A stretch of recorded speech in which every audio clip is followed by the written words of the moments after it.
G'day everyone there. Today I'm going to be showing you how to simply reset your password. So firstly, obviously head to the NGS Crypto page, so ngscrypto.com, ngscrypto.com.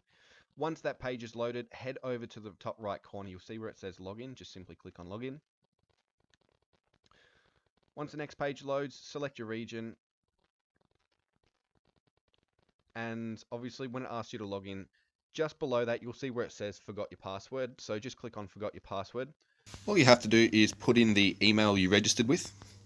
So it could be, say, johnsmith@gmail.com. Fantastic. Hit send password reset. Hit send password reset link. That will send you an email. So into this case, it'll go to John's Gmail. Then all you have to do is just click on the link in the password. It'll ask you to reset your password.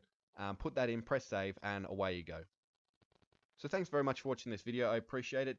If you did get value from this, if it helped you, leave a like. That helps us out very much, and we'll see you next time. Thanks, guys.